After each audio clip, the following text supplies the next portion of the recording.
আসিফ ভাই স্টার্ট করো। আসিফ ভাই স্টার্ট করো।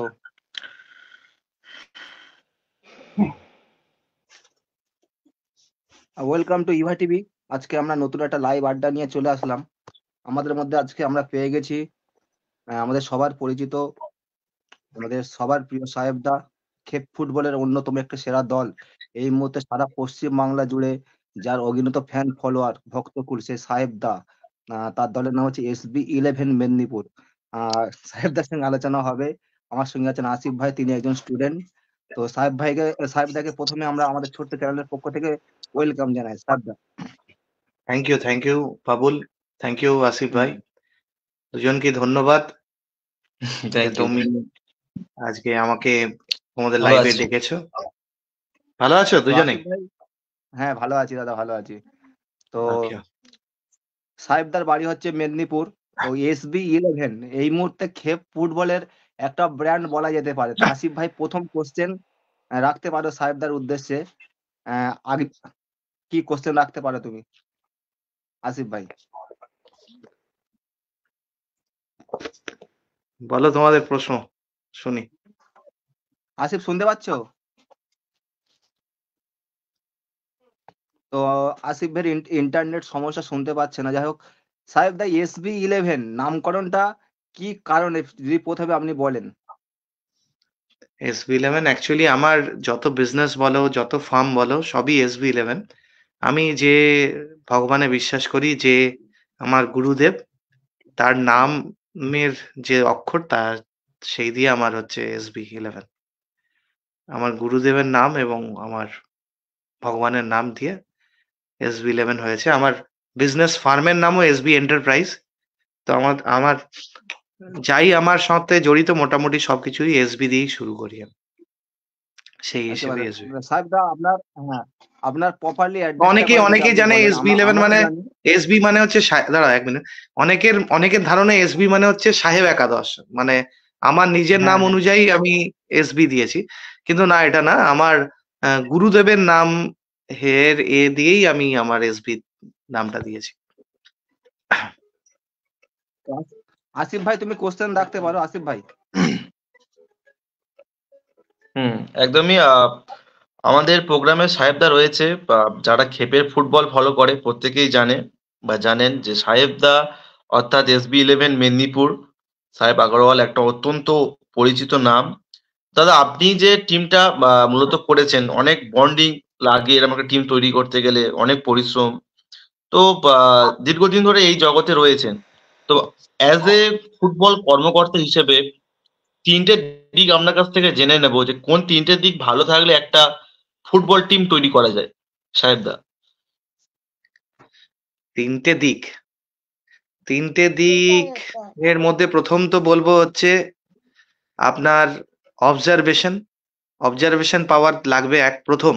কেন, আপনি প্রথম যখন টিম নতুন ক্রিয়েট করছেন, তো আপনাকে চুজ করতে হবে হুম। প্লেয়ার। এবার চুজ করার সময় অনেক প্লেয়ার আসবে, যে একটা একটা খেলাতে কেউ খারাপ খেলবে, একটা খেলাতে ভালো খেলবে, কেউ সেরকম পারফর্ম করবে না, কেউ ছোট মাঠে ভালো খেলবে, কেউ বড় মাঠে হুম। ভালো খেলবে, কেউ দুটোতেই ভালো খেলবে। এইটা প্রথমে আপনাকে ঠিক করতে হবে যে আপনার আহ, কোন এর মধ্যে কোন প্লেয়ার গুলো কোন মাঠের জন্য অ্যাপ্লিকেবল। তো সেই হিসাবে আপনার অবজারভেশনটা খুব দরকার প্লেয়ার সিলেক্টের ক্ষেত্রে। সেকেন্ড, দ্বিতীয় আমি বলবো বিশ্বাস। প্লেয়ারের উপর বিশ্বাস রাখতে হবে। বিশ্বাস যদি না রেখেছো তাহলে খুব টাফ। কারণ মেবি খুব ভালো প্লেয়ার নিয়ে কেউ টিম বানিয়েছে, রেজাল্ট পায়নি, আবার খেলেছে, আবার রেজাল্ট পায়নি। কিন্তু যদি মনে হয় যে তার প্লেয়ার ভালো, তাহলে তাকে তাকে দিয়ে কন্টিনিউ করে কিছুদিন যেতে হবে। আমি বলবো যে ঠিক তার রেজাল্ট পাবে। তাই জন্য বিশ্বাস রাখাটা খুব দরকার। অনেকেই কি ভুল করে, যে এই প্লেয়ারকে নিয়ে খেললাম, রেজাল্ট পেলাম না, সঙ্গে সঙ্গে পরের টুর্নামেন্টে আলাদা প্লেয়ার, আবার অন্য প্লেয়ার নিয়ে খেললাম, আবার রেজাল্ট হলো না, না তাহলে ওই প্লেয়াররা ভালো, ওরা রেজাল্ট আগে টুর্নামেন্টে পেয়েছিল, তাহলে ওদেরকে নিয়ে খেলি। তো ওদেরকে নিয়ে আবার খেলতে গেলে তখন ওরকম ভাবে কি হয়, জিনিসটা হয় না। তো বিশ্বাস রাখাটা খুব দরকার। 3 নাম্বার হচ্ছে হার মানতে শিখতে হবে। সাকসেস পাওয়ার সব থেকে বড় উপায়টা হচ্ছে হার মানতে শেখা। কারণ আমি বলি আমি অনেক বড় টুর্নামেন্ট জিতেছি, তার আগে অনেক হেরেছি। আর যতক্ষণ না হার মানতে শিখবো, হেরে আবার লড়াই ফেরার চেষ্টা রাখবো, ততক্ষণ কোনো সাকসেস পাওয়া যাবে না। যে সাকসেস পাবো সেটা সাময়িক। শাহরুখ শাহরুখ খানের বিখ্যাত সিনেমা বাজিগরের ডায়লগ অ্যাবসলিউটলি রাইট। যাই হোক, পারভেজ মেহবুব ভাই যুক্ত হয়েছেন। ইনি আমাদের সাহেবদার একজন একনিষ্ঠ ফ্যান। তিনি আমাদের লাইভটা যেই আমরা পোস্ট মেহবুব। করেছিলাম, তিনি ইচ্ছা প্রকাশ করেছিলেন যে সাহেবদার সঙ্গে কথা বলবো। তো মেহবুব ভাইকে ওয়েলকাম জানাই। মেহবুব ভাই, তুমি সাহেবদার উদ্দেশ্যে কোশ্চেন রাখতে পারো। ওনার নাম হচ্ছে আবির আগরওয়াল, কিন্তু সবাই আমরা হ্যাঁ, জানি, ওনাকে জানি। চিনি সাহেবদা বলে। উনি একজন ভালো মানুষ এবং একজন ধর্মবীর মানুষ এবং একজন সিঙ্গার। একটা গান তো শুনবো মেহবুব ভাই। হ্যাঁ, শুনবোই। আমি একটা সাহেবদাকে প্রশ্ন রাখছি যে খেপ ফুটবলে তো অনেক হলো, এখন প্রফেশনাল ফুটবল কি আসা সম্ভব কি দাদার পক্ষে, যে একটা দল আসবে SB11, একটা প্রফেশনাল দল হিসেবে আসবে, এরকম কি কোনো ভাবনা আছে? দেখো, আমি একটা কথা বলছি, প্রফেশনাল ফুটবল আর খেপ ফুটবল দুটোর মধ্যে অ্যাকচুয়ালি দুটোই ফুটবল। হ্যাঁ, এবার অনেকেই যারা কলকাতা মাঠে আছেন, যারা প্রফেশনাল ফুটবলের সাথে যুক্ত, তারা খেপ ফুটবলটাকে একটু অন্যরকম ভাবে চোখে দেখে। কিন্তু আমি সেটা নিয়ে পরে আসবো ওই জায়গাটাতে। কিন্তু একটা যেটা মেন হচ্ছে, প্রফেশনাল ফুটবলে আসতে গেলে অনেক কিছুর মধ্যে দিয়ে যেতে হয়। তার মধ্যে আপনার এক তো প্রচুর পরিমাণ অর্থ লাগে। সেকেন্ড হচ্ছে, এই মুহূর্তে যে স্টেজে আছি আমরা, একটা ধরুন ফার্স্ট ডিভিশনে বা সেকেন্ড ডিভিশন বা থার্ড ডিভিশন থেকে যদি কোয়ালিফাই করে চ্যাম্পিয়ন বা রানার্স হয়ে আমি প্রিমিয়ার খেলতে চাই, তাহলে আমাকে মোটামুটি 6 থেকে 7 বছর যেতে হবে। একাডেমি করার আমার পরিকল্পনা আছে, কিন্তু একাডেমি করতে গেলে যে জিনিসগুলো আরো পরিকাঠামোর দরকার, সেই নিয়ে আমাদের এখানে আমাদের বিধায়িকার সাথে কথাও হয়েছে। উনি আশ্বাসও দিয়েছেন, উনি নিজের এখানে একাডেমি করেওছেন। একটা আন্ডার-12 দের নিয়েও একটা একাডেমি স্টার্ট হয়েছে। আমিও একটা করবার জন্য প্রস্তাব রেখেছি এবং দেখা যাক কতটা ফলপ্রসূ হয়। যতক্ষণ না হচ্ছে ততক্ষণ ডিক্লেয়ার করে লাভ নেই। কেন, আমি ডিক্লেয়ার করব তারপরে পাবো না, সেটা হচ্ছে আরো মানে জিনিসটা আরো খারাপ মেসেজ যাবে। ইচ্ছে আছে। আমার প্রফেশনাল ফুটবলে যাওয়ার ইচ্ছে নেই। আমার একটা একাডেমি, যেরকম মানে যে একাডেমি থেকে কিছু ছেলে বেরোবে, যে একাডেমি থেকে ছেলেরা ফুটবলের সাথে সাথে পড়াশুনো এবং অন্যান্য দিকগুলো চালিয়ে যেতে পারবে, যেখানে কোনো ফুটবলারদের কোনো পয়সা লাগবে না, গরিব বাড়ির ছেলেরা এসে খেলতে পারবে। এরকম ধরনের একটা পরিকল্পনা তো নিয়েছি, কিন্তু ওটাকে বাস্তবায়িত করতে অনেকটা দিক ভাবতে হবে। কারণ শুরু করে বন্ধ করে দিলে সেটা আরো বেশি খারাপ, আরো বেশি নেগেটিভ। তো পুরো ধাপে ধাপে সবকিছু ভেবে আমাকে নামতে হবে এবং তার প্রস্তুতি আমি শুরু করে দিয়েছি, কিন্তু শেষটা যতক্ষণ না কোনো পজিটিভ রেজাল্ট আসবে ততক্ষণ অ্যানাউন্স করতে পারবো না। তো সাহেবদা লাইভ একদম ঠিক। এসছেন আর কমেন্ট আসবে না, এটা হতে পারে? আমরা জানি সাহেবদার অগণিত ভক্তকুল। সাহেবদা কেমন আছো? একটা ভাই কমেন্ট করেছেন। আরাবুল ইসলাম ভালো comment আছি, করেছেন, খুব ভালো আছি। সাহেবদা কেমন আছো? মুর্তজা খুব ভালো গায়েন আছি ভাই, আরাবুল। আপনি কেমন আছেন? তিনি কমেন্ট করছেন কিপার বলিস প্লেয়ার রামদা সবথেকে ভালো কে? খেপের প্লেয়ার সব থেকে ভালো কে? হ্যাঁ, খেপের সবথেকে SB11 ভালো ইজ রক। 11 is একেবারে স্টাইলিশ বলছে। না, না, না। মাইকেল দাস আমাদের কাকদ্বীপ থেকে কমেন্ট করছেন আমি একটা যারা প্রশ্ন করেছে আমাকে কি বাবুল উত্তর দিতে হবে, তাহলে একটা উত্তর দিলে ভালো হয়। মানে হ্যাঁ, ওটা খেপের প্লেয়ার সব থেকে ভালো কে বলতে আমি এটা কোনো মন্তব্য করব না। প্রত্যেকটা প্লেয়ার ভালো, তার জায়গায় ভালো।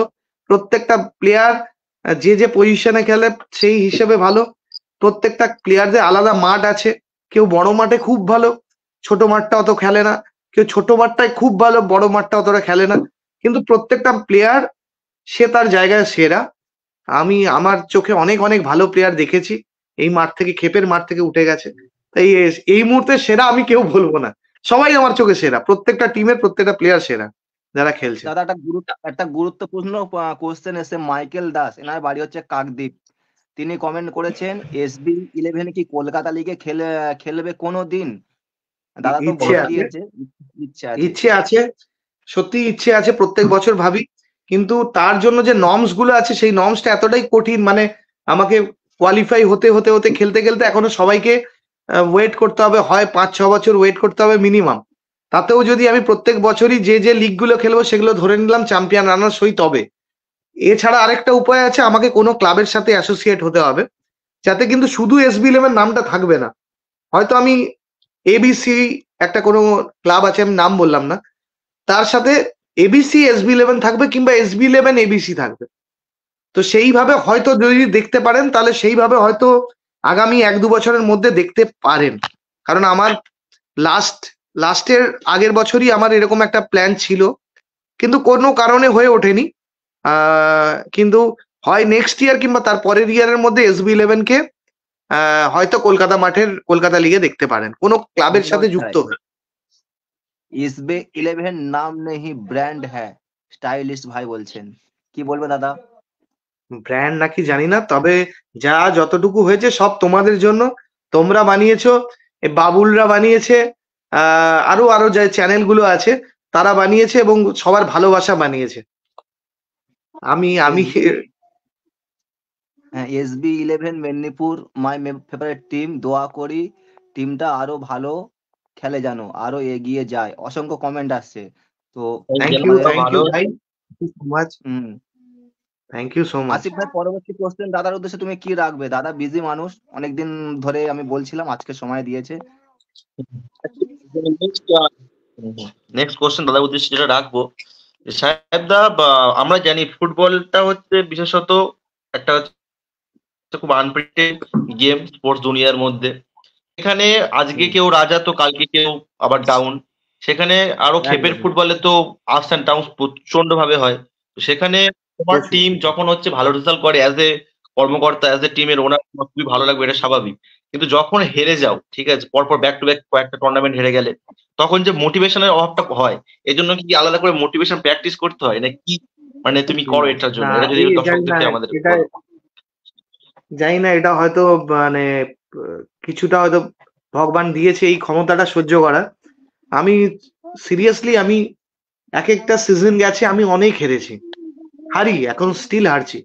সেমিফাইনালে এমন টিম হয়তো আমি ভেবেছি, কোনো টিমই ছোট বড় নয়, মানে হয়তো সেই দিনের জন্য হয়তো ভেবেছি আমার টিম ধারে অনেক বেশি, এমন কারোর সাথে খেলেছি, দিয়ে কোনো কারণে গোল হচ্ছে না সব মিস হয়ে হেরে গেছি। এরকম একটা নয়, অসংখ্য, পরপর 10টা টুর্নামেন্ট হেরেছি, এরকমও গেছে। আমার একটা সিজন গেছে মনে আছে 2017-তে বা 18-এ, আমার ঠিক এক্সাক্ট মনে নেই, 17 কিংবা 18, আমি পরপর 32টা সেমিফাইনাল হেরেছিলাম। তো এবার কিন্তু মোটিভেশনের অভাব আমার হয়নি কোনোদিন, কারণ আমি সবসময় মোটিভেটেড থাকি। আমি আমার প্লেয়ারদের কিছু বলি না, কারণ এই খেলাটা, এর নামটা খেলা এই জন্যই যে এই খেলা অনিশ্চয়তার খেলা, কিন্তু মাঠের মধ্যে খেলবো, লড়বো, এটাই অনেক। খেলার সবসময় রেজাল্ট পেতেই হবে তার কোনো মানে নেই, কিন্তু এই হারের পরে আবার যে মাঠে ফিরে আসবো, আবার লড়াইয়ে নামবো, আমার মনে হয় এইটাই তো একটা স্পোর্টসম্যানকে অন্যদের থেকে আলাদা করে। এটাই একটা স্পোর্টসম্যানকে জীবনের লড়াইয়ের মধ্যে জন্য শেখায়। কারণ একটা স্পোর্টসম্যান কোনোদিন হারে না, ও যতবারই পড়ে যাক না কেন আবার উঠে দাঁড়ায়। আর আমার মনে হয় যে একটা স্পোর্টসম্যানের সাথে একটা টিমের মালিককেও এবং একটা টিমের কর্মকর্তা অন্যান্য ক্লাবদেরকেও এরকম হতে হবে। আপনাকে যেটা প্রথম বলেছিলাম, কি পয়েন্টের মধ্যে একটা পয়েন্ট বিশ্বাস রাখতে হবে। যে প্লেয়াররা আজকে আপনার জন্য লড়ছে, হয়তো রেজাল্ট দিতে পারেনি, হয়তো 10টা টুর্নামেন্ট পারেনি, কিন্তু পরেরটা ঠিক 11 নম্বরটা দেবে, কিন্তু ওই বিশ্বাসটা রাখতে হবে। অতটুকু মোটিভেট নিজে থাকতে হবে এবং বাকি প্লেয়ারদেরকেও মোটিভেট করতে হবে। কারণ আপনি যদি ডিমোটিভেট হয়ে যান তাহলে তাদের পারফরমেন্স কিন্তু অনেক খারাপ হয়ে যাবে, তারা পুরো পারফরমেন্স দিতে পারবে না। কারণ সে জানে, তার ব্যাক অফ দ্য মাইন্ড এটা চলবে যে আমার কর্মকর্তা বা আমার টিমের ওনার এটা ভাবছে যে আমি পারফর্ম না করলে হয়তো কালকে আমাকে বাদ দিয়ে দেবে। আর এটা সবাই জানে যে এটা, এর মধ্যে তো বেশিরভাগ টিমই কোনো কন্ট্রাকচুয়াল এতে থাকে না। আজকে কাউকে নিল একটা টাকাতে, কালকে একটা অন্য প্লেয়ারকে নিতে পারে, এরকম কোনো ব্যাপার নেই। তো সে একটা ব্যাক অফ দ্য মাইন্ডে তার সবসময় ইনসিকিউরিটি ফিল হতে থাকে যে আজকে যদি আমি না ভালো পারফর্ম করতে পারি, কালকে যদি আমায় বাদ দিয়ে দেয়, আমার জায়গা অন্য কেউ নিয়ে নেয়, তাহলে মেবি আমি এই টিমটাকে হারিয়ে ফেলবো। কিন্তু এইটা ওর পারফরমেন্সটাকে ভালো করে না কখনো, এটা খারাপই করে। তো তাই বলবো যে কোনো কর্মকর্তা যারা নতুন টিম করছেন কিংবা যারা করতে চান তাদেরকে বলবো যে বিশ্বাস রাখুন। আপনি যদি মনে করেন যে আপনি বেস্ট প্লেয়ারদের চুজ করেছেন, তাহলে আপনি ওদেরকে সময় দিন। হয়তো আজকে রেজাল্ট হয়নি, কালকে ঠিক হবে। আসিফ ভাই, দাদার উদ্দেশ্যে একটা কমেন্ট এসছে, কমেন্টটা নিয়ে নাও। অনেক অসংখ্য কমেন্ট হ্যাঁ, আসছে আসিফ ভাই।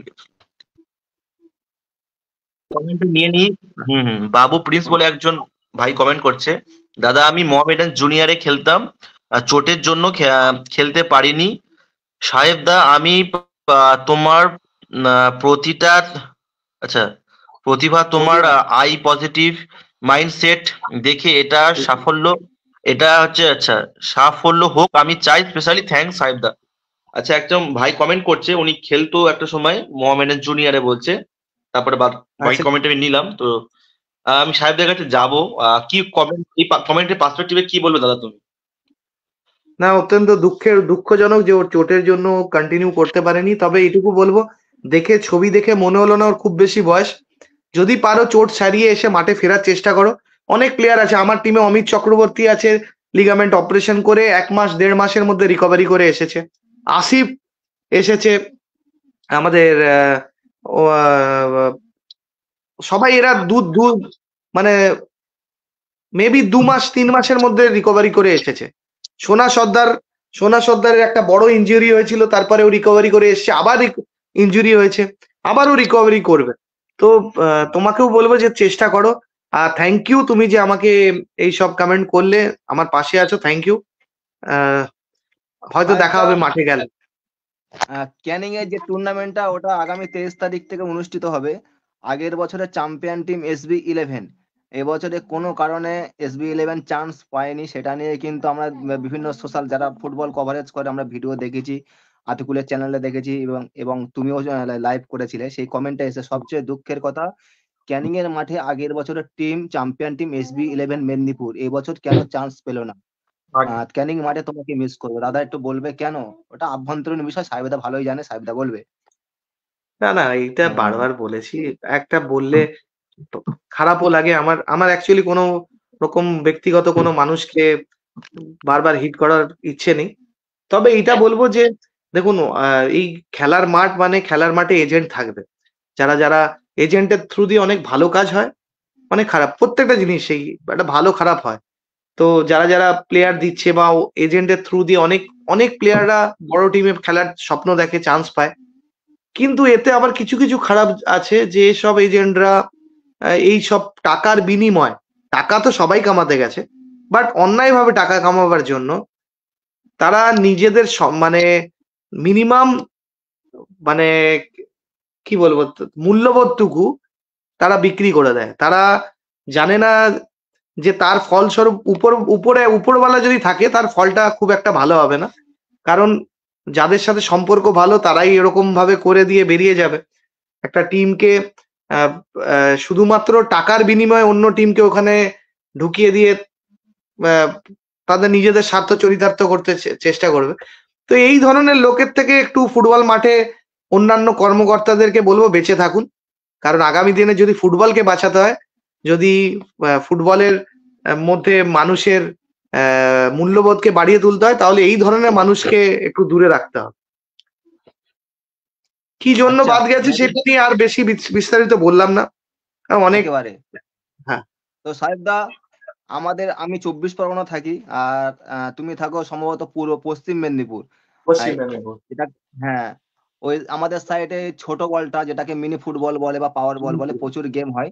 তার মধ্যে একজন কর্মকর্তা রফিকুল সর্দার, ইনি নিজস্ব ক্যারিজমা একটা টুর্নামেন্ট দিয়েছিলেন, এবং তিনি একটা গান শুনতে চেয়েছে সাহেবদার গলা থেকে। ওটা পরে হবে। গান পরে হবে। হ্যাঁ, সমাজসেবী সাহেবদা কেমন আছো? সাহেবদা একজন সোশ্যাল ওয়ার্কার। ভালো আছি।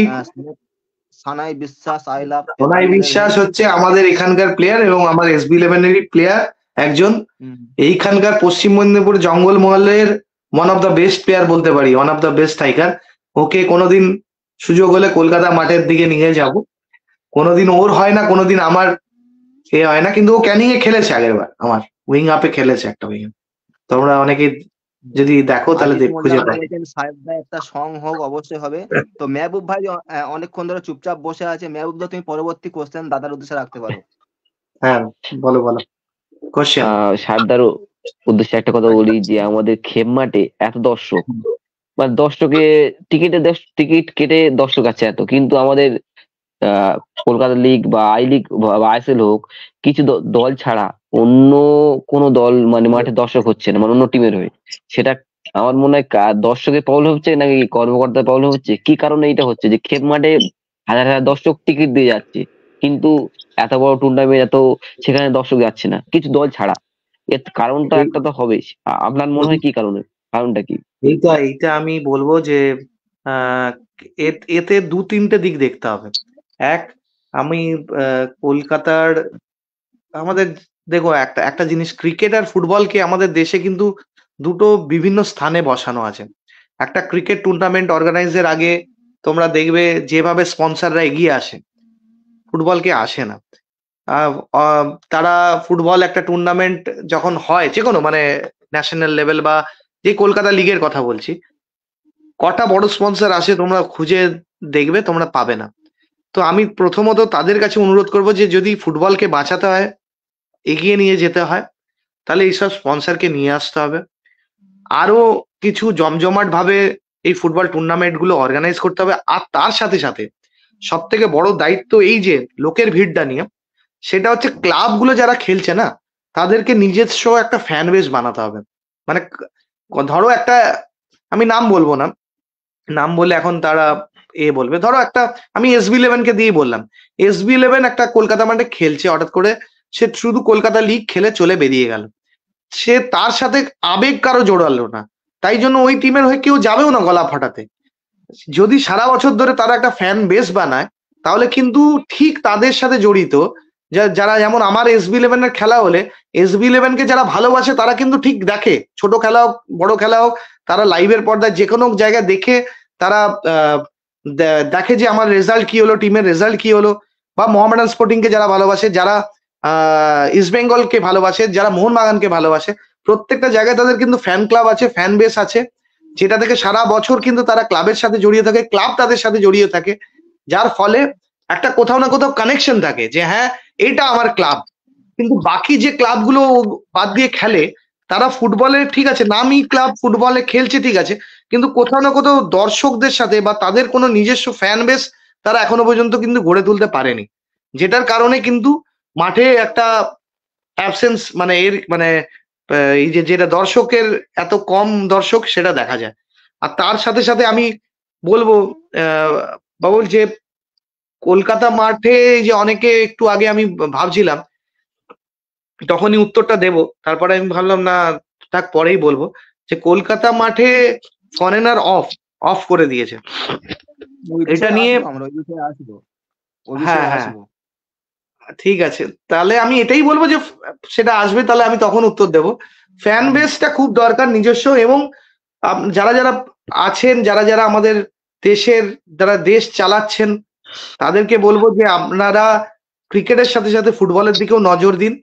কারণ ছেলে মেয়েদেরকে যদি এখন ওই সোশ্যাল মিডিয়া থেকে বের করে আনতে হয়, যারা শুধুমাত্র মোবাইলের গেমের মধ্যে আবদ্ধ হয়ে গেছে, তাহলে খুব দরকার এই ফুটবল ক্রিকেট যে কোনো খেলার মধ্যে দিক দিয়ে তাদেরকে জাগিয়ে তোলা, মাঠে ফিরিয়ে নিয়ে আসা।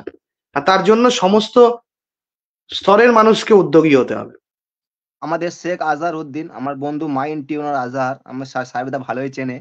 আজহার ওনাকে আমার আমি ভাই ইনভাইট হয়। করেছিলাম লাইভ আসার জন্য। তো উনি আমার কাছে বললেন, সরি বাবুল ভাই, এমন এক জায়গায় আছি এই মুহূর্তে আলো নেই, তাই লাইভে ঢুকতে পারলাম না, সাহেবদাকে নিয়ে করে নাও, আমি অন্য একদিন থাকবো। তো আজহার দা একজন diehard sports lovers, sports lover, ও একটা ভালো সোশ্যাল ওয়ার্ক। ফ্যান ক্লাব চালাচ্ছে, ও নিজে একটা সংগঠক, খুব ভালো ছেলে, আমার ভাই হয়। আশিস কুমার পেনিসকে আর SB11 দেখতে পাবো না দেখতে পাবেন এবার। পরের সিজনে, প্যানিসকে দেখতে পাবেন। রাকেশ ভাই বলছেন, সাহেব দা আপনি SB11 টিমটা আমাদের সরিষা ক্রিকেট নিয়ে আসুন, আমাদের সরিষা ক্রিকেট মাঠে, সমস্ত ডায়মন্ডের কথা বলছে। আচ্ছা, নীলাদ্রি ঠিক ভাই আছে, অনেকক্ষণ ধরে বলছেন CFL এ SB11 অ্যাড হলে ক্ষেপের মাঠে কি আর খেলবে না, সেটা পরের কথা, ওটা সাহেব দা বলবে। হ্যাঁ, আমি ক্ষেপের মাঠ ছাড়বো না। কারণ আছে, সেটাও বলবো। ক্ষেপের মাঠ যদি বাবুল এই প্রশ্ন করে তাহলে তার উত্তর আছে, আমি জানি না, কিন্তু হ্যাঁ, ক্ষেপের মাঠের প্রয়োজনীয়তা আছে। আহ, ক্ষেপের মাঠের প্রয়োজনীয়তা আছে অবশ্যই। তো আজকে কারণ সাহেব দা নন্দীগ্রাম পল্লী উৎসবের কথা বলছে। আচ্ছা বলো দাদা, বলো ক্ষেপের কারণ মাঠের বিষয়টা ক্ষেপের বলো। একটা একটা বাবুল, যারা যারা ফুটবল, কলকাতা ফুটবল খেলছে এখন, আমাদের হুম মুখ্যমন্ত্রী যথেষ্ট খেলাপ্রেমী মানুষ, প্রত্যেকটা খেলাকে উনি সাপোর্ট করেন এবং প্লেয়ারদের পাশে থাকার চেষ্টা করেন, কিন্তু মানুষকেও থাকতে হবে তাদের পাশে। একটা ফুটবল প্লেয়ার যদি সিজনে যদি কলকাতা লিগই শুধু খেলতে পায়, তাহলে তার সংসার চালানো তার পক্ষে সম্ভব নয়। অসম্ভব, যদি না সে অসম্ভব, অসম্ভব। অসম্ভব ব্যাপার। যদি সে শুধু ফুটবলের অসম্ভব ওই ব্যাপার। কলকাতা লিগ আর অন্যান্য লিগের ওপর ডিপেন্ড করে, তো খেপ ফুটবল থেকে কিন্তু হুম। অসংখ্য হাজার হাজার প্লেয়ারের এবং তার সাথে সাথে তার পরিবারের পেট চলছে এবং তারা আজকে ভালো জায়গায় আছে। সবসময় আহ আমরা যারা যারা আজকাল একটা মানুষের মেন্টালিটি হয়ে গেছে, আমি দেখি যে মানুষ হচ্ছে তার ছেলে মেয়েকে সরকারি চাকরিতে ঢুকিয়ে দেবে। কেন? সরকারি চাকরিতে ঢুকে গেলে অনেক সিকিওর, কিন্তু সবাই সরকারি চাকরি যদি পেয়ে যেত তাহলে তো আর দেখাই যেত না। তাই জন্য অন্যান্য অপশনও খুঁজতে হবে। কেউ বিজনেস করছে, কেউ অন্যান্য কাজ করছে, তাও প্রাইভেটে করছে, তাতেও সে চালাচ্ছে তার পরিবারকে। আলটিমেটলি লক্ষ্যটা হচ্ছে আমি নিজে ঠিক থাকবো, নিজে খাবো দাবো এবং আমার পরিবারকে চালাবো। তাতে যদি খেপ খেলে চালাতে হয়, আমার মনে হয় না সেটা খুব একটা খারাপ জিনিস। আলটিমেটলি সে ফুটবল খেলছে, ফুটবল ভালো করে খেলছে, ফুটবল খেলাধুলোর মধ্যে আছে, সমাজকে এগিয়ে নিয়ে যাওয়ার কাজে আছে, কোনো চুরির, কোনো ডাকাতি, কোনো চিটিংবাজি কাজে নেই। তাই জন্য ফুটবল, খেপ ইলিগাল কাজে ফুটবল যুক্ত নয়। কোনো ইলিগাল কাজে যুক্ত নয়। আর আমি বলবো যে সমাজে যদি খেলাধুলোর সাথে যারা যারাই যুক্ত আছে, যে কোনো খেলাধুলায় যদি বেশি সংখ্যক ছেলে মেয়েকে খেলাধুলার মাঠে নিয়ে আসা যায়, আমি বলবো সমাজ থেকে ক্রাইম এমনি কমে যাবে। কারণ এতে ফুটবলের শরীর গঠন হয় যেমন, তেমন মানসিক, আমাদের মানসিকতাও গঠন হয়। তো অনেক ছেলেমেয়েরা যারা খালি মাথায় বসে অন্যান্য চিন্তা ভাবনা করে এই ধরনের ক্রাইমের দিকে চলে যাচ্ছে, তারা কিন্তু খেলার মাঠে থাকলে যদি নিয়ে আসা যায়, অনেক ক্রাইম সমাজ থেকে কমে যাবে। তো অনেক এ আছে। খেপকে কিন্তু আমি কোনো রকম ভাবে কোনো অংশে, কোনো প্রফেশনাল ফুটবলের থেকে খেপের ফুটবলকে আমি ছোট করে দেখি না। কারণ যত প্রফেশনাল ফুটবল থেকে একটা মানে প্লেয়াররা যতটা তার পরিবারকে চালাতে পারে, আমার মনে হয় খেপে অনেক বেশি সংখ্যক মানুষ তার পরিবারকে ঠিক ভালোভাবে রেখেছে এবং চালিয়ে যাচ্ছে তাদের নিজেকে। হুম দাদা, কলকাতা লিগ এবছরে আমরা দেখলাম যে বিদেশি খেলোয়াড় বা ফরেনার খেলোয়াড় নট অ্যালাউ। সেদিক থেকে দেখতে গেলে যদি ফরেনার প্লেয়ার অ্যালাউ হয়নি, তো আপনি এই দিকটাকে কিভাবে দেখছেন? ওটা ভালো দিক না খারাপ দিক? এটা নিয়েও আবার বিতর্ক আছে বাবুল, কিন্তু আমার মতে, যদি তুমি আমার পার্সোনালি মত চাও, তাহলে আমার মতে কলকাতা ফুটবলে ফরেনার থাকা উচিত। আমি উদাহরণ দিয়ে বলবো, আজ থেকে 5-6 বছর আগে আমাদের একটু গ্রামের দিকে, যদি মানে গ্রাম মিন্স কলকাতার বাইরে যেখানে ফরেনার কম খেলতো, সেখানে বাঙালিদের কাছে যদি একটা কলকাতার টিম এসে খেলতো, ম্যাক্সিমাম 90% চান্স থাকতো যে কলকাতার টিম কিন্তু জিতে চলে যাবে। কেন? ওই টিমে ভালো ফরেনার আছে, আর একটা গ্রামের দিকের টিমে ম্যাক্সিমাম বাঙালি বা আদিবাসী ছেলেরা মিলে খেলছে।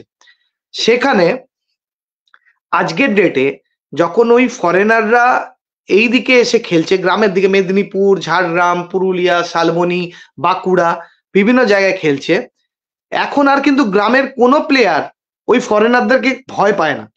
কারণ আগের সঙ্গে এখনের ডিফারেন্স হচ্ছে, তারা ফরেনারদের খেলার ধরন বুঝতে পারতো না। বাঙালি একটা স্টপার ফরেনার স্টপারের পাওয়ারের সঙ্গে পেরে উঠতো না, তার সেন্সের সঙ্গে পেরে উঠতো না। আর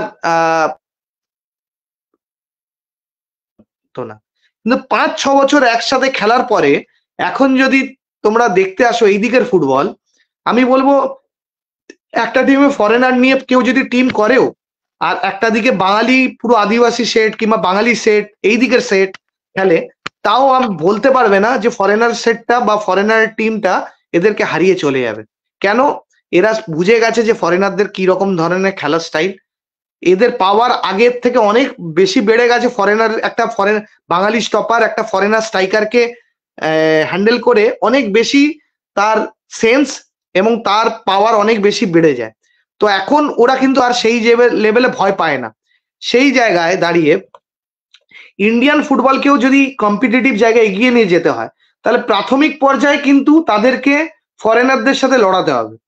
যদি আমি ঠিক করি কলকাতা ফুটবলে লড়াবো না, কলকাতা লিগে শুধু বাঙালি শুধু খেলবে, আর গিয়ে হঠাৎ করে আইএসএল এ গিয়ে ওরা ফরেনারদের সাথে খেলবে, তাহলে একটা বাঙালি প্লেয়ার সারা যে প্রথম দিকে কোনো লিগটা খেললোই না কোনো ফরেনারের সাথে, তাহলে সেই স্টপারটা অটোমেটিক্যালি তার পাওয়ার, সে আমাদের ইন্ডিয়ান একটা স্ট্রাইকারের ধরন, খেলার ধরন, একটা ফরেনার স্ট্রাইকারের খেলার ধরন দুটো আলাদা। একজন পাওয়ার গেম খেলে, একজন সেন্সে খেলে। তো দুটো সেন্স যখন আলাদা হয়ে যাবে, তখন যখনই কম্পিটিটিভ জায়গাতে যাবে, তখন সেই স্টপারটা অবভিয়াসলি পারবে না। কিংবা সেরকম সেম যে স্ট্রাইকারটা, বাঙালি স্ট্রাইকারটা আমাদের একটা ইন্ডিয়ান স্টপারকে বিট করে দিচ্ছে, কিন্তু সে ফরেনারের জায়গায় গিয়ে আটকে যাবে। তাহলে আমি ইন্ডিয়াকে যদি ধরে নিই যে ইন্ডিয়াকে ওয়ার্ল্ড কাপ খেলাবো, আজ থেকে 4 বছর 10 বছর পরে ইন্ডিয়া ওয়ার্ল্ড কাপ খেলবে, এইটাই যদি আমি ভেবে নিই মাথায়, তাহলে এখন থেকে তাদেরকে রেডি হতে হবে একটা ফরেনারদের সাথে কম্পিটিশন করতে। আর তার জন্য ফরেনার প্লেয়ারের ইনক্লুশন খুব দরকার, অ্যাটলিস্ট দুটো হলেও। কারণ আমি মনে করি যে দুটো প্লেয়ার যদি ঢুকে যায় একটা 11 সাইডে ফরেনার, তাহলে খুব বেশি বাঙালি কমে যাবে তারা কিন্তু নয়। কিন্তু একটা ফরেনার স্ট্রাইকার, একটা ফরেনার বাঙালি স্টপারের এগেনস্টে খেললে বাঙালি স্টপারটা যেমন গড়ে উঠবে, সেরকম একটা ফরেনার স্টপার যখন একটা বাঙালি স্ট্রাইকারের সাথে, উল্টো যেমন একটা বাঙালি স্টপার যখন একটা ফরেনার স্ট্রাইকারের সাথে খেলবে, সেরকম তার এটাও অনেক পাওয়ার, অনেক সেন্স, অনেক কিছু বেড়ে যাবে। সেরকম খেলার মাঠে, যেটা বলছিলে, খেলার মাঠে দর্শকও কিন্তু অনেকটা টানতে এই ফরেনার কিন্তু সাহায্য করে। যে কারণে দেখবে যে 2-3 বছর যখন বিদেশি কমে গেছে, ভালো বিদেশি নেই কলকাতা মাঠে, তাতে কিন্তু অনেক দর্শক কিন্তু কমে যাচ্ছে। তাতে যারা কিছু লোক ওই ফরেনারদের আকর্ষণেও যায়। একদম। তো কিছু কমেন্ট নিয়ে নি, দাদা এসছে, কমেন্ট আসবে না। আসিফ ভাই কোশ্চেন রাখতে পারো, আমি তার আগে কিছু কমেন্ট নিয়ে নি। রাকেশ ভাই বলছেন, আমার জীবনের সব থেকে বড় স্বপ্ন SB11 এর ম্যাচ নিজের চোখে দেখবো, সবসময় ফেসবুকে দেখি। এটা এমন কিছু স্বপ্ন নয় রাকেশ ভাই, থ্যাংক ইউ, তুমি এতটা ভালোবাসো। এটা যে কোনো দিন, যে কোনো, তুমি কোথায় থাকো আমি জানি না, বাট যে কোনো মাঠে তুমি পরবর্তী যে টুর্নামেন্ট গুলো হবে, তুমি আমাদের কন্ট্যাক্টে থেকো, বা SB11 এর পেজ দেখো, তুমি দেখো, আর মাঠে চলে এসো, আমার সাথেই বসে খেলা দেখো। SB11 একটা ফেসবুক পেজ আছে, ওটাকে ফলো করে দিও, SB11 মেদিনীপুর। দাদা বিগ ফ্যান। ঘুটিয়ারি নাকি ঘুটিয়ারি। থ্যাংক ইউ ভাই। Ghutiari sorry pay. হ্যাঁ, আসিফ ভাই প্রশ্ন রাখো আসিফ ভাই। আমি সাহেবদেরকে নেক্সট যে প্রশ্নটা করবো, যেটা আমরা দেখি প্রফেশনাল ফুটবলে কোচেদের কিন্তু একটা আলাদা রোল থাকে, মানে তারা যেরকম স্ট্র্যাটেজি তৈরি করে দেয়, তার দল সেটাকে মাঠে ইমপ্লিমেন্ট করে। মানে খেপের ফুটবলে তুমি এত বছর যেহেতু রয়েছে, অনেক বেটার জানো, এরকম কিছু কি কোচের মগজাস্ত্র বা কর্মকর্তার মগজাস্ত্র যেটা প্লেয়াররা কি ইমপ্লিমেন্ট করে মাঠে, না কি হয় আলটিমেটলি স্ট্র্যাটেজি কি থাকে ম্যাচে নামার আগে? না, একটা ম্যাচে নামার আগে একটা কোচের ভূমিকা যথেষ্ট থাকে। অনেক কোচরা তাদের প্লেয়ারকে ফ্রি হ্যান্ড দেয়, যে যেরকম কোচ হয়, যার যেমন স্ট্র্যাটেজি, আমি ওই ব্যাপারে বলবো না, বাট কোচের ভূমিকা সত্যি মানে অপরিসীম বলা, মানে তাদের কোনো ভূমিকা নিয়ে কোনো প্রশ্নই উঠবে না।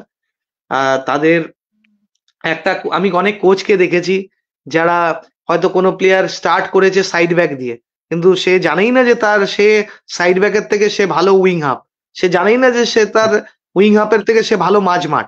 একটা কোচ এসে তাকে চেঞ্জ করে দিয়েছে। তো এরকম অনেক প্লেয়ার আছে। তো সেই সব প্লেয়ারদের, সেই সব কোচদেরকে কুর্নিশ জানাই, এবং ওই কোচদের সেই রকম যদি কোচের শরণাপন্ন হয় আমাদের প্লেয়াররা, যারা আমাদের প্লেয়ার গড়ে তুলছে, তাহলে আমি বলবো একটা প্লেয়ার যথেষ্ট, তার মানে পুরোটাতেও হবে না, নিজের প্রতিভা থাকা চাই, বাট হ্যাঁ 20-30% সে তার নিজেকে ইমপ্রুভ করে নিতে পারে একটা কোচের দিয়ে। এবং একটা টিমের জেতার পেছনে একটা কোচের যথেষ্ট দক্ষতা দরকার। কোন সময় কোন ছকে খেলবে, কোন সময় মাঝমাঠ খালি হয়ে গেলে মাঝমাঠ বাড়িয়ে দেবে, কোন যদি অপোনেন্টের দেখা যাচ্ছে চাপ বেশি দিচ্ছে, ম্যান টু ম্যান মার্কিং করবে না, জোনাল মার্কিং করবে, কোনো একটা প্লেয়ার খুব রিস্কি প্লেয়ার মনে হচ্ছে অপোনেন্টের টিমের, সেই প্লেয়ারটাকে ব্লক কিভাবে করবে, কাকে একটা প্লেয়ারকে তাকে যদি মনে হয় যে ওদের কি প্লেয়ার ওকে ডিস্টার্ব করতে লাগিয়ে দেবো একটা প্লেয়ারকে, সারাক্ষণ তার সাথে ঘুরবে, এরকম অনেক রকম স্ট্র্যাটেজি হয়, যে স্ট্র্যাটেজি বাইরে থেকে কেউ বুঝতে পারবে না। হয়তো মনে হবে একটা প্লেয়ারের সাথে সারাক্ষণ ঘুরে গেল, সে একটা বল টাচ করলো না, কিন্তু তার কাজটা কোচ দিয়েছিল তোকে বল টাচ করতে হবে না, ওই প্লেয়ারের সাথেই ঘুরবি ছুটবি, যাতে তোর নিজের প্লেয়ার একটা role নিজে ছিল। খেলবেও না, তো তার রোল ছিল। তো এই রোল গুলো বাইরে থেকে অনেকেই বুঝতে পারবে না, কিন্তু কোচ জানে এবং তার প্লেয়ার জানে। তো আমার মনে হয় অনেক রোল, কোচের রোল যথেষ্ট থাকে একটা ভালো টিমকে এগিয়ে নিয়ে যেতে। তো সাহেব দা, আমরা মিনি ফুটবলটা একটু কভারেজ একদমই। বেশি করি। সেই মিনি ফুটবলের অন্যতম একজন সেরা খেলোয়াড় কালাম খান, আপনি হয়তো চিনবেন কালাম খান, যদি মিনি ফুটবলের হ্যাঁ বিষয়ে হ্যাঁ, কিছু একদম খোঁজ রাখেন। একদম একদম। আচ্ছা, হ্যাঁ তিনি কমেন্ট করেছেন সাহেব দা সাতমার মাঠে এসেছিল খড়গপুরে। আচ্ছা, ওই সাইড উনি খেলতে যান, সেটাই বলছেন।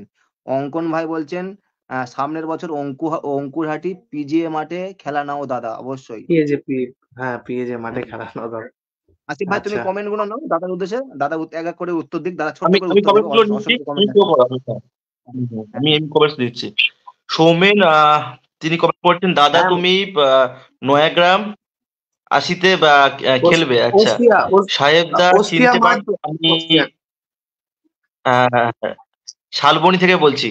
আচ্ছা, এরা আমি কমেন্ট হ্যাঁ করছি একটা একদম ভাই, একদম, সোমেন, তারপরে কমেন্ট করছি। সোমেনদা আমি একদম ভালো করে চিনছি, কোনো অসুবিধা নেই, একদম খুব ভালো আমি চিনতে পারছি। ওস্টিয়া মাঠে খেলবো নাকি এখনো ঠিক করিনি, তবে দেখা যাক যদি হয়। দীপঙ্কর, আমাদের দীপঙ্কর দীপঙ্কর পশ্চিমবঙ্গে। দে তিনি কমেন্ট করছেন, সাহেব দা পশ্চিমবাংলা, হ্যাঁ সেরা সেরা, অফিসিয়াল SBI 11। থ্যাংক আচ্ছা, ইউ ভাই, আর তোরাই একদমই বানিয়েছিস, আমি আমি আমি কমেন্টস জানি না আমি হচ্ছে। সেরা সেরা নাকি, বাট দীপঙ্কর খুব ভালো ছেলে, খড়গপুরের ছেলে, ফুটবল প্রেমী, ফুটবল খেলেও, খুব ভালো ছেলে দীপঙ্কর। মাইকেল দাস, সাহেব দা একটা কনফিউজ। মোহনবাগান আচ্ছা, নাকি পরবর্তী ইস্ট বেঙ্গল নাকি কেবলমাত্র এসবি 11? মোহনবাগান নাকি এইটা এইটা বললে, কিন্তু আমার যারা যারা এসবি 11 হচ্ছে কিছু ফ্যান কমে যাবে, এদিক ওদিক হয়ে যাবে। আমি এখন এখানে নিউট্রাল খেলবো, তবে থাক, এখন বললাম না ওটা। তো আমি আমি আমি অ্যাকচুয়ালি সত্যি কথা বলতে, আহ, যদি আমি না, এখন আমি সত্যিই বলি, আমি মোহনবাগানকে মানে ভালোবাসি, বাট ইস্ট বেঙ্গলের খেলাও আমি কিন্তু মিস করি না। মানে হয়তো মোহনবাগান ইস্ট বেঙ্গলের সময় মোহনবাগানকে সাপোর্ট করি, বাট যদি ইস্ট বেঙ্গলের সাথে অন্য টিমের খেলা হয় তখন কিন্তু আমি ইস্ট বেঙ্গলকে সাপোর্ট করি, ভালো খেলা দেখতে চাই। আর দিন শেষে ফুটবল সমর্থক। বাংলা আর সাহেব দা, হুম। সৌরভ মিদ্দা, ইনি একজন ফুটবল রেফারি, সমর্থক। ইনি জানতে হ্যাঁ। চেয়েছেন, বলতে চেয়েছেন যে আপনার টিমে যে আরিয়ান বলে যে প্লেয়ারটা খেলে, ওনার বাড়ি হচ্ছে বাগনানে, তার বিষয়ে একদম। কিছু বলতে বলছে, হ্যাঁ হ্যাঁ হ্যাঁ আরিয়ানের বিষয়ে। হ্যাঁ, আরিয়ান আরিয়ান একদম একদম, সৌরভ মিদ্যা দাদা, একদম আরিয়ান যথেষ্ট ভালো প্লেয়ার, অনেক অনেক বড় জায়গার ও খেলার প্লেয়ার। ওকে প্রথম দিন যদি ওর সাথে কথা হয়, যখন ওকে প্রথম আমি ইনক্লুড করি আমার টিমে, তখন ও ও যেভাবে খেলছে, আমার তারপরে ওকে দেখে মনে হয়েছিল ওর এই জায়গায় খেলার নয়, অনেক উঁচু জায়গায় খেলার দরকার। দুটো প্লেয়ারের নাম বলবো, এক শেখ আরিয়ান, এক রাজা সেঠ। দুটোই আমি বলবো পশ্চিমবঙ্গে আগামী দিনের এরা উজ্জ্বল নক্ষত্র হতে চলেছে। এবং আমি বলেও ছিলাম আরিয়ানকে যে তুই প্রিমিয়ারের বড় টিম এবং আই লিগ খেলা প্লেয়ার, তোর কিছুদিন তুই ওয়েট কর, তুই খেলবি।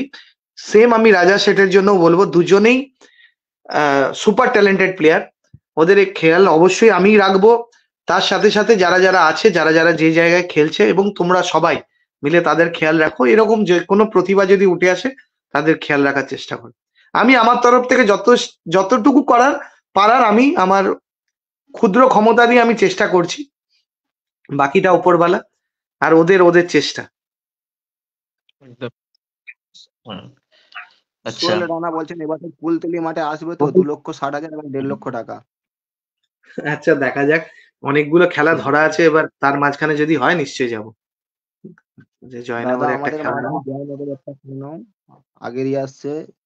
আগের বছর জয়নগরে গেছিলাম দাদা, আমি জানি না তোমাদের টুর্নামেন্ট নাকি, বাট জয়নগরে গেছিলাম, আমরা সেমিফাইনালে হেরে গেছিলাম, টাইব্রেকারে। সেমিফাইনালে আগের বছর টাইব্রেকারে হেরে গেছিলাম, 1 গোলে জিতছিলাম, লাস্ট মুহূর্তে একটা গোল শোধ হয় একদম এক্সট্রা টাইমের 30 সেকেন্ড বাকি, এবং দিয়ে ট্রাইবেকারে না টসে হেরে গেছিলাম, আমার ঠিক মনে নেই, সম্ভবত টসে হেরে গেছিলাম, আমি যাইনি মাঠে। ওকে, আমরা অনুষ্ঠানের একেবারে শেষ পর্যায়ে চলে এসেছি, শেষ পর্বে। তো সাহেব দা, হ্যাঁ। SB11 একটা ব্র্যান্ড বলা যেতে পারে, অনেক মাঠে তিনি ট্রফি জিতেছেন SB11। সাফল্যের দিক থেকে অনেক এগিয়ে ক্ষেপের মাঠের অন্যান্য দলদের থেকে। তো কোন না, মাঠে এগিয়ে জিতে সব থেকে রাহুল, আমি নিজেকে এগিয়ে রাখবো না, অনেক অনেক ভালো টিম আছে, আসছে যাচ্ছে, তবে এইটুকু চেষ্টা করেছি 15-16 বছর আমি, প্রায় আমি 16 বছর আমি মাঠে আছি, কলকাতা মাঠে। আর তার আগে আমি প্রায় 18-19 বছর SB11 আমার খেলছে, বেশি বরং 18-19 বছর খেলছে SB11। তার আগে আমার এইখানকার পাড়ার যে আমাকে যেটা ফুটবল দেখলাম খেলার স্বপ্ন দেখিয়েছিল, আমাদের মেদিনীপুরে, আমাদের এখানে ওল্ড প্রদীপ সংঘ বলে আছে, প্রদীপ সংঘ নাড়ুদা বলে, এখানে অসংখ্য প্লেয়ার উঠেছে, এখান থেকেই অ্যান্টনি সরেন উঠেছে, অ্যান্টনি সরেনের সঙ্গে রূপচাঁদ গোবিন্দ এরা ছিল। তো ছোটবেলায় স্বপ্ন দেখতাম যে এই এরকম একটা আমি তখন আমরা টুর্নামেন্ট খেলতাম 5,000, 4,000, 3,000 টাকার, 4,000, 3,000 প্রাইজ মানে এই দিকে। আমাদের মেদিনীপুর পশ্চিমবঙ্গের মেদিনীপুরের পশ্চিম মেদিনীপুরের সব থেকে বড় টুর্নামেন্ট ছিল তখন তালবাগিচা টুর্নামেন্টে ভিড় ঠেলে আমাকে খেলা দেখতে যেতাম, আমি লোকদের খেলা দেখতে, চান্স ছিল না আমাদের টিমের। তো দূর থেকে আমাদের টিম বলতে তখন SB11 হয়নি যদিও, ভিড় ঠেলে খেলা দেখতাম, যে তখন মনে হতো এত বড় বড় প্লেয়ার এসছে, দেখতে যাব। তখন দীপঙ্কর দা এসছে খেলতে, এখানে ষষ্ঠী দা, দীপঙ্কর দা এরা খেলতে এসেছে, আমরা দূর থেকে দেখছি, ভিড় ঠেলে দেখার জায়গা পেতাম না। স্বপ্ন ছিল যে আমরাও খেলবো এরকম জায়গায়, আমাদেরও টিম থাকবে, আমরা ওই রকম জায়গায় বসবো, এরকম স্বপ্ন দেখতাম তখন। করতে করতে করতে করতে ইনিশিয়ালি SB11 ক্রিয়েট হয়, অনেকে আসে, অনেক পর জেনারেশন আসে, অনেক প্লেয়াররা উঠেছে। আমার সব থেকে ভালো লাগে যখন SB11 থেকে শুরু করে, যখন প্লেয়াররা 2nd ডিভিশন 3rd ডিভিশন কলকাতায় খেলে, এবং তারাই গিয়ে পরবর্তীকালে আই লিগ, কেউ ISL খেলেছে, হীরা মন্ডল ISL খেলছে। জাস্ট স্টার্টিং কিন্তু ক্ষেপের মাঠ স্টার্ট হয় SB11 থেকে। রনি ডায়মন্ড হারবার FC খেলছে, আমাদের অমিত চক্রবর্তী, আমাদের যদি বলো শেখ আরিয়ান আজকে ডায়মন্ড হারবার FC খেলছে, রাজা সেট পিয়ারলেস খেলছে, শেখ আরিয়ান কাস্টমস খেলেছিল, যে কোনো যারা অয়ন আছে, যারা প্রথমে শুরু করেছিল আমাদের এখান থেকে, তখন 2nd ডিভিশন 3rd ডিভিশন খেলতো। দেন আমার ক্লাব থেকে কোন রকম এইরকম আস্তে আস্তে উঠতে ক্ষেপের মাঠেও যেমন হীরা মন্ডলের নাম হলো, চারিদিকে ছড়িয়ে গেল, ISL খেললো, সেরকম অনেক প্লেয়ার বলেই বলছি। তো তার জন্য মাঝে মাঝে তখন ফিল হয় যে হ্যাঁ, এত বছর কতটা জিতেছি সেটা ম্যাটার করে না, কিন্তু এইখান থেকে এতজন বেরিয়েছে, এতজন আজকে তার নিজেরকে স্টেবল করে নিয়েছে, এস্টাবলিশ করেছে, এই জায়গাটা দেখলে নিজেকে হ্যাঁ প্রাউড ফিল হয়। কাপ জেতাতে অতটা হয় না। মাইকেল দাস বলছেন এর আমাদের নেক্সট রঞ্জিত বাজাজ, ভারতীয় ফুটবলের একজন কি বলবো জেন্টেলম্যান এবং বিগ স্পোর্টস লাভার, তাই সেই রঞ্জিত বাজাজের সঙ্গে তুলনা করছেন না, যে পরবর্তী রঞ্জিত বাজাজ যিনি সর্বদা ভারতীয় ফুটবল নিয়ে ভাবেন, জানার বর্তমান টিম হচ্ছে দিল্লি FC। তাসিফ ভাই, দাদার উদ্দেশ্যে পরবর্তী একটা কোশ্চেন রাখো। Thank you Michael.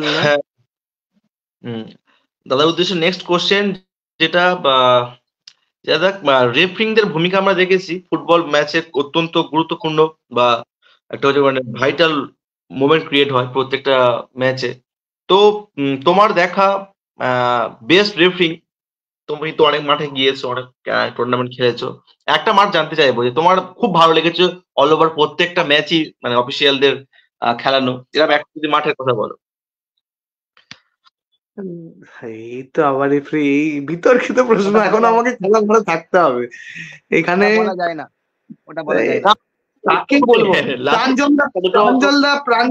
প্রাঞ্জলদার খেলানো খুব ভালো হয়, কিন্তু রেফারি দেখো, এরা তো মানুষ, ভুল হবেই, এটা মেনে নিতে হবে। মানে হয় তখন হয়তো রাগে আমরা উগরে দিই, কেননা অনেকটা টাকা জড়িয়ে থাকে একটা সেমিফাইনাল ম্যাচে, একটা ভুল ডিসিশন একটা কর্মকর্তার অনেকটা টাকা পকেট থেকে খইয়ে দেয়, যারা কষ্ট করে উপার্জন করেছে, স্বপ্ন দেখেছে ফাইনাল খেলবো, তার মধ্যে সেমিফাইনাল ম্যাচে যদি একটা কোনো ডিসিশনের জন্য হেরে যেতে হয়, হ্যাঁ কষ্ট হয়, তখন যার যার যেরকম ধরনের রিয়াকশন সেরকম রিয়াকশন দেয়। কিন্তু রেফারিদের কথাও মনে রাখতে হবে, রেফারিরাও অ্যাকচুয়ালি মানুষ, ভুল অজান্তে হয়ে যায়। এবং প্রত্যেকটা জায়গাতে যেমন প্লেয়ারদের মধ্যে ভালো খারাপ আছে, কর্মকর্তাদের মধ্যে ভালো খারাপ আছে, রেফারিদের মধ্যেও ভালো খারাপ আছে। 10টা হয়তো মধ্যে রেফারির মধ্যে একজন খারাপ হতে বেরিয়ে যেতে পারে, তার মানেই সব রেফারি খারাপ নয়। কেউ হয়তো কোনোদিন কোনো এক রেফারি গট আপ করেছে বলে সব রেফারি গট আপ করবে, এটা কিন্তু একদমই খারাপ ধারণা।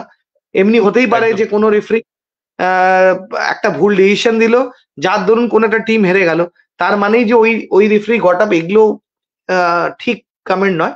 তবে একটু কিছুটা রেফারিদেরকে দেখতে হবে, কিছুটা টিমের কর্মকর্তাদেরকেও দেখতে হবে যে মানুষ আলটিমেটলি খেলাচ্ছে, ভুল হতে পারে।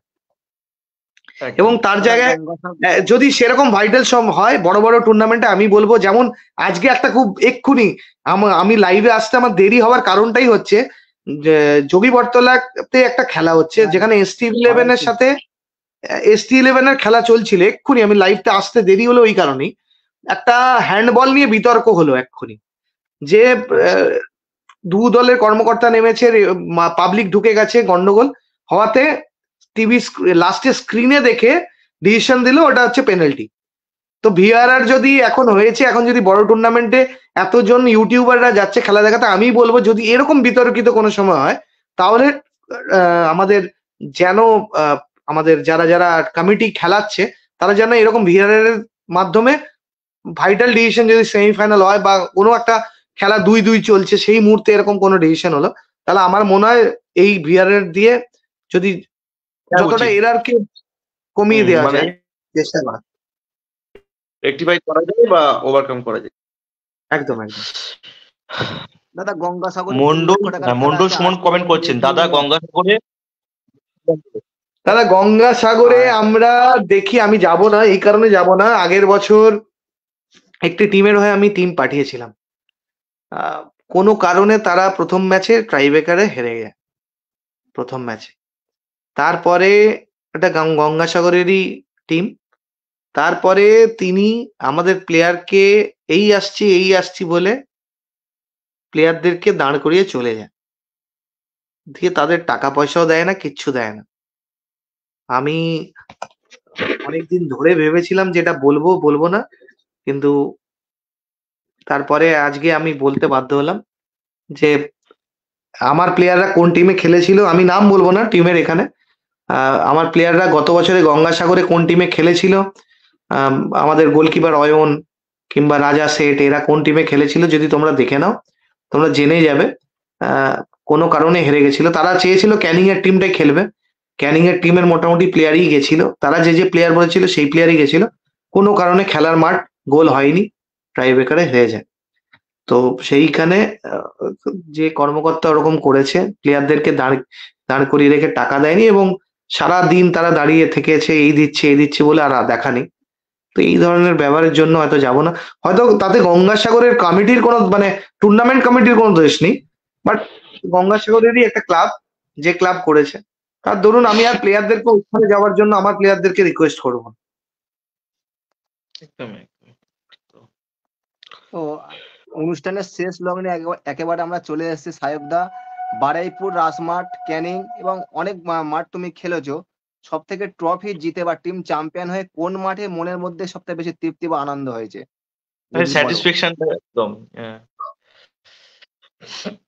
থেকে বেশি স্যাটিসফ্যাকশন, সব থেকে বেশি স্যাটিসফ্যাকশন এসেছে আমি বলবো রাজমাঠ। রাজমাঠে চ্যাম্পিয়ন, রাজমাঠে চ্যাম্পিয়ন হয়ে কারণ হচ্ছে রাজমাঠে আমি বহু বছর খেলেছি, রানার্স হয়েছি 2 বছর এর আগে 2 বার, আর এবারে চ্যাম্পিয়ন হয়েছি। তো চ্যাম্পিয়ন কোনোদিন হয়নি। ছোটবেলা থেকে শুনে আসা যতগুলো রেপুটেটেড টুর্নামেন্ট শুনেছিলাম, টাকার অঙ্কে নয় কিন্তু রেপুটেটেড, যেখানে মেহতাব হোসেন খেলেছে, যেখানে লাল কমল খেলেছে, এই ধরনের প্লেয়াররা খেলেছে, এমন প্লেয়ার খেলেছে যেখানে কলকাতা মাঠের অন্য কোনো মাঠ ভাবতে পারেনি, তার মধ্যে অন্যতম শ্রেষ্ঠ মাঠ হচ্ছে রাজমাঠ। যে মাঠে 7টা খেলা তো 7টাতেই শুরু হয়, 7টা 2 হয় না, কিন্তু আমি নিজে, আমার প্রমাণ আছে, কারণ আমার প্লেয়াররা ট্রেন থেকে আসতে আমার 7টাতে ওরা মাঠে ঢুকেছিল, মানে দুটো প্লেয়ার। তাই জন্য আমি পাঁচজন নিয়ে একটা টুর্নামেন্টে খেলেছিলাম সেমিফাইনাল ম্যাচ। তারপরে 5 মিনিট পরে ও বাকি দুজন প্লেয়ার নামে। তো 5 মিনিটও অপেক্ষা করেনি, কারণ খুব ভালো জিনিস, এটা রুলস তো রুলস, 7টায় শুরু হবে তো 7টায় শুরু হবে, কোনো কারোর জন্য খেলা আটকাবে না। একদমই তো অন্যতম শ্রেষ্ঠ টুর্নামেন্ট, এবং 7 সাইডের একটা আইডিয়াল মাঠে খেলা হয়, এত সুন্দর মাঠ থাকে, প্লাস রেফারিং ভালো হয়, এবং ওই মাঠে চ্যাম্পিয়ন হওয়াটা কিন্তু যথেষ্ট কঠিন অন্যান্য মাঠের থেকে। মানে কেউ ট্রাই করে দেখতে পারলে দেখবেন ওই মাঠে টুর্নামেন্ট চ্যাম্পিয়ন হওয়াটা খুব কঠিন। খুব একটা শৃঙ্খলা পরায়ণ টুর্নামেন্ট ওটা। হ্যাঁ, একদম এক্স্যাক্টলি। শেখ সামু ভাই বলছেন আমি দেখতে চাই কলকাতা মাঠে ইস্ট বেঙ্গল বা মোহনবাগানের সঙ্গে SB11 পার্টিসিপেট করুক। আমি আশা করি নামি দলের থেকে অনেক ভালো খেলবে, সাহেবদার সামনে এগিয়ে যাক, অনেক প্রার্থনা করি। এবং অসংখ্য কমেন্ট এসছে, প্রত্যেকের কমেন্ট আমি নিতে পারলাম না, তাহলে অনুষ্ঠানটা শেষ করা যাবে না। অনুষ্ঠানের শেষ লগ্নে চলে এসেছি, আর সাহেবদা এসছেন, আর গান হবে না? যদি একটা গান হয় দাদা, সুন্দর। একদম শেষ আমাদের আজকে সত্যি কথা বলতে আমি একটা অন্য সমস্যায় আছি, তার মধ্যেও তোকে টাইম দিয়ে দিয়েছিলাম, তাই জন্য আমি আজকে লাইভে এলাম। বাট আদারওয়াইজ আমি সিরিয়াসলি এমন একটা সমস্যায় আছি যেটা আমি এখন লাইভে বলতে পারবো না, আমাকে আবার বেরোতে হবে। তারই জন্য বারবার ফোনও এসেছে অনেকগুলো। তো সেই এমন একটা ঘটনা, যে ঘটনার জন্য আজকে আমি গানটা গাইবো না, মানে যে কারণটা আছে আজকে, হ্যাঁ মানে যে কারণটার জন্য আমাকে আছে সেটা ডিসক্লোজ করবো না, বাট যে কারণটার জন্য আমি এখন একটু পাজলড আছি, সেটার জন্য গান গাওয়াটা এই মুহূর্তে ঠিক হবে না। মানে একেবারে ওটা সিক্রেট ব্যাপার। তো সেই যারা লাইভ শুধু মানে যারা রিকোয়েস্ট রেখেছে তাদেরকে আমি রিকোয়েস্ট করছি, তোমরা কিছু মনে করো না, কারণ মানে এমন একটা সিচুয়েশনে আছি যেটাতে গানটা এই মুহূর্তে মানে এই হবে না। আশা করছি বুঝবে না। ব্যাপারটা অনুষ্ঠানটা এখানে শেষ করলাম আমরা। ভালো থাকবেন, ভালো থাকবে সবাই, তোমরা ভালো থেকো। তোমার চ্যানেল এরকম ভাবে এগিয়ে যাক, আমি চাইবো আরো এগিয়ে যাক, আর এরকম ভালো প্রোগ্রাম করো, আমি আছি, এবং আমার যতটুকু আমার সামর্থ্য আমি থাকবো পাশে। আর যারা দেখছো তাদেরকে বলবো ওদের পাশে থেকো, এরা যেভাবে ফুটবলকে এগিয়ে নিয়ে যাচ্ছে, অ্যাকচুয়ালি ক্রেজ কিন্তু ফুটবলের অনেক বেড়েছে। তোমাদের মতো এই ইউটিউবে যারা লাইভ করছো বা ফেসবুক চ্যানেল পেজ চালাচ্ছ, তোমাদেরকে ধন্যবাদ। তোমরা যেভাবে বাংলার ফুটবলকে এগিয়ে নিয়ে যাওয়ার জন্য এগিয়ে আসছো, হাত বাড়াচ্ছ, প্লেয়ারদেরকে মোটিভেট করছো। অনেক প্লেয়াররা এই কিন্তু চ্যানেলের জন্য, শুধুমাত্র চ্যানেল এত ভালো খেলা দেখাচ্ছে, এত সবাইকে হাইলাইট করছে, তার জন্য তারা কিন্তু নিজেদেরকে মাঠের সাথে জড়িয়ে রেখেছে। তো তোমাদেরকে না ধন্যবাদ জানিয়ে পারবো না। তোমার আগামী দিনে যদি কিছু ফুটবলের উন্নতি হয়, তাদের মধ্যে অন্যতম কিন্তু শ্রেষ্ঠ অবদান তোমাদের থাকবে। তাই যারা দেখছেন তাদেরকে বলবো বাবুলের চ্যানেল আর এই আসিফের চ্যানেল ইভা টিভিকে সাবস্ক্রাইব করুন, লাইক করুন, শেয়ার করুন। এই সব চ্যানেল যারা চালাচ্ছে তাদেরকে সাপোর্ট করুন, ফুটবলকে এগিয়ে নিয়ে যান। খেলার যারা আছেন, খেলার যে কোনো খেলার সাথে জড়িয়ে আছেন, তাদেরকে বলবো আপনারা সমস্ত সবাই মিলে এগিয়ে আসুন। আমাদেরকে মানুষকে মাঠমুখী করতে হবে, যে কোনো খেলার মধ্যে জড়িয়ে নিয়ে যেতে হবে সমাজকে এগিয়ে আনতে গেলে। আর যারা স্পন্সর করেন, যারা অর্গানাইজ করেন, দেখবে একটা বাবুল, আমি এটা আমার মনে খুব হয় যে তুমি স্পন্সর চাইতে যাও কোনো একটা গানের প্রোগ্রামের জন্য, অর্কেস্ট্রার জন্য, কোনো বড় শো করতে যাও, কোনো সেলিব্রিটি আসবে, গান গাইতে আসবে, তোমাকে স্পন্সর ছড়াছড়ি হয়ে যাবে। লোক যারা বাড়িতে তুমি চাঁদা তুলতে যাও, মানে 200-500 চাইলে তোমাকে 2000 বের করে দেবে। সেখানে তুমি যদি ফুটবলের জন্য চাইতে যাও স্পন্সর, সেই স্পন্সররাই বলবে না, এখন খারাপ সময়, এখন দেওয়া যাবে না। বাড়ির লোক পাশাপাশি লোকরা বলবে এই ফুটবল খেলা হবে, চেঁচামেচি হবে, 200-500 টাকাও হয়তো চাঁদা বের করবে না। তো তাদেরকে বলছি, যারা সমাজকে ঠিক করতে চান, যে মানুষরা শুধুমাত্র কথা বললে হবে না, আপনাদেরকে এগিয়ে আসতে হবে, সাপোর্ট করতে হবে। যারা এই টুর্নামেন্ট অর্গানাইজ করছে তাদের পাশে থাকতে হবে, যারা খেলতে চায় তাদের পাশে থাকতে হবে, যারা এই ইউটিউব চ্যানেল চালাচ্ছে তাদের পাশে থাকতে হবে। তাহলে গিয়ে কিন্তু সমাজ এগোবে, তাহলে গিয়ে কিন্তু ফুটবল, ক্রিকেট এবং অন্যান্য খেলার উন্নতি হবে। তো সাহেবদা, এই আগামী বিষয়ে দিনে একটা কথা বলি, এই প্রসঙ্গে হ্যাঁ একটা কথা বলি, কথাটা উঠলো যখন, কয়েকদিন বলো আগে বলো। আমাদের কাকদ্বীপের একটা প্লেয়ার মাঠে হ্যাঁ খেলছিল, খেলতে খেলতে হঠাৎ মাঠের মধ্যে মারা গিয়েছিল, হঠাৎ হার্ট অ্যাটাক হয়ে। আচ্ছা আচ্ছা আচ্ছা, ওকে খুব ওকে। গরিব বাড়ির ছেলে, 2 ভাই খেলতো, ওই ছোট বল খেলে সংসার চালাতো। আর সদ্য 3 মাস আচ্ছা আগে তার বাবাও মারা গিয়েছে। কিন্তু 3 হ্যাঁ মাস মারা গিয়েছে 3 সপ্তাহ। কেউ কিন্তু এগিয়ে আসেনি। তো ওই আমরা কয়েকজন মুষ্টিমেয় কয়েকজন যারা খেলাধুলা ভালোবাসি, তার বাড়িতে গেলাম। মোটামুটি 22,500 টাকার মতন আমরা তাকে তার মায়ের হাতে তুলে দিয়ে আসলাম। তো তুমি যে কথাটা থ্যাংক বলেছো ইউ যে ম্যাম। মানুষ অনেক খারাপ কাজে ব্যয় করে কিন্তু ভালো কাজে অনেকটা ভাবে একদম যে এই একদম টাকাটা একদম। কি এবং করে দেবো, কোথায় এই খরচ করব। 22,000 টাকাটা বাবুল হয়তো অনেকে শুনছে 22,000 মাত্র হুম, ভাবছে, হুম, কিন্তু 22,000 টাকা সেই বাড়ির জন্য 22 কোটি টাকার সমান। একদম, যারা একদম, একদম। যারা যারা জল তেষ্টাতে থাকে তাদের কাছে ওই এক বাটি বা এক এক চুমুক জলটাই কতটা সেটা তারাই বুঝতে পারে। তো প্রত্যেকটা মানুষকে বলবো আপনাদের সামর্থ্য দিয়ে আপনারা এগিয়ে আসুন আর সাপোর্ট করুন। খেলাধুলো হচ্ছে, রাত 12টা বাজছে, একটা বাড়ি পাশের বাড়ির লোক কমপ্লেন করে দিচ্ছে ওইখানে মাইক বাজছে, খেলা হচ্ছে, এটা মাইকের প্রোগ্রাম হচ্ছে, তখন কমপ্লেন করছে না। তো আপনারা প্লিজ এইসব জিনিসকে সাপোর্ট করুন, খেলাকে সাপোর্ট করুন। দেখবেন আপনারই বাড়ির যখন ছেলেরা উঠবে, বড় হবে, তারা মাঠে আসবে, তারা মোবাইলের খেলাতে আবদ্ধ থাকবে না, তারা মাঠে আসবে, তারা ভালো মানুষ হবে, তারা লড়তে শিখবে, তারা জীবনেও পড়ে গেলেও উঠে দাঁড়াতে শিখবে। একদমই একদমই ঠিক। সাহেবদা বিজি মানে দাদা একটা রিকোয়েস্ট করছি, বলবে উত্তম লাল মাইতি। তো সাহেবদা বিজি মানুষ, এক্ষুনি বলো। বেরিয়ে যাবেন। তো আমরা অনুষ্ঠানটা হ্যাঁ এখানে শেষ করব। আর যারা যারা অনুষ্ঠানটা দেখেছেন প্রত্যেককে ধন্যবাদ। প্রত্যেকের কমেন্ট নিতে পারলাম না, কারণ কমেন্ট নিলে তাহলে অনুষ্ঠানটা আরো বড় শেষ হতো। করা তো হবে না, অনেক বড় হবে। একেবারে কিন্তু হ্যাঁ, সাহেবদা একজন বিজি মানুষ, সবসময় ফুটবল নিয়ে তিনি ভাবেন। আমি অনেক দিন ধরে অনেকে বলছিলাম, দাদা আমি আমাদের ছোট চ্যানেলে আপনি আসেন। তো উনি আজকে সময় দিয়েছেন। মনের অসংখ্য মণিকোঠা থেকে ধন্যবাদ তার ওনার জন্য। জন্য অনেক অনেক হুম, ভালোবাসা রইলো। আর দেখা তো হুম, অবশ্যই একদিন না একদিন একদম হবে। তো সবাইকে গুড একদম। নাইট জানাচ্ছি। অনুষ্ঠানটা আমি এখানে শেষ করলাম। শুভরাত্রি। টাটা। সবাইকে থ্যাংক ইউ, শুভরাত্রি, গুড সবাইকে নাইট। ধন্যবাদ। ভালো। একেবারে। হুম।